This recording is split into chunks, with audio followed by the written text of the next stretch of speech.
एक नेक इंसान के रूप में, एक विद्वान अर्थशास्त्री के रूप में और रिफॉर्म्स के प्रति समर्पित लीडर के रूप में उन्हें हमेशा याद किया जाएगा। एक अर्थशास्त्री के रूप में उन्होंने अलग अलग स्तर पर भारत सरकार में अनेक सेवाएं दी। एक चुनौतीपूर्ण समय में उन्होंने रिजर्व बैंक के गवर्नर की भूमिका निभाई। पूर्व प्रधानमंत्री, भारत रत्न श्री पीवी नरसिम्हा राव जी की सरकार के वित्त मंत्री रहते हुए उन्होंने वित्तीय संकट से घिरे देश को एक नई अर्थव्यवस्था के मार्ग पर प्रशस्त किया। प्रधानमंत्री के रूप में देश के विकास में और प्रगति में उनके योगदान को हमेशा याद किया जाएगा।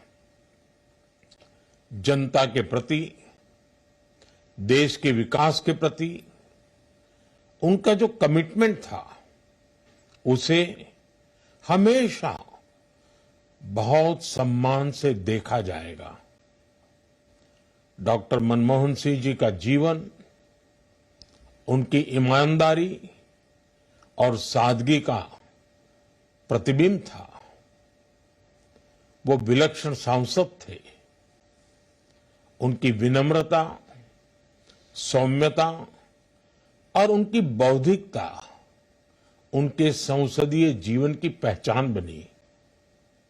मुझे याद है कि इस साल की शुरुआत में जब राज्यसभा में उनका कार्यकाल समाप्त हुआ, तब मैंने कहा था कि सांसद के रूप में डॉक्टर साहब की निष्ठा सभी के लिए प्रेरणा जैसी है।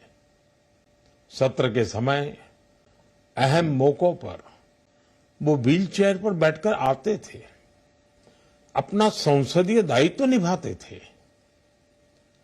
दुनिया के प्रतिष्ठित संस्थानों की शिक्षा लेने और सरकार के अनेक शीर्ष पदों पर रहने के बाद भी वो अपनी सामान्य पृष्ठभूमि के मूल्यों को कभी भी नहीं भूले। दलगत राजनीति से ऊपर उठकर उन्होंने हमेशा हर दल के व्यक्ति से संपर्क रखा, सबके लिए सहज उपलब्ध रहे। जब मैं मुख्यमंत्री था, तब डॉक्टर मनमोहन सिंह जी के साथ राष्ट्रीय और अंतर्राष्ट्रीय अनेक विषयों पर उनसे खुले मन से चर्चाएं होती थी। यहां दिल्ली आने के बाद भी मेरी उनसे समय समय पर बात होती थी, मुलाकात होती थी। मुझे उनसे हुई मुलाकातें, देश को लेकर हुई चर्चाएं हमेशा याद रहेगी।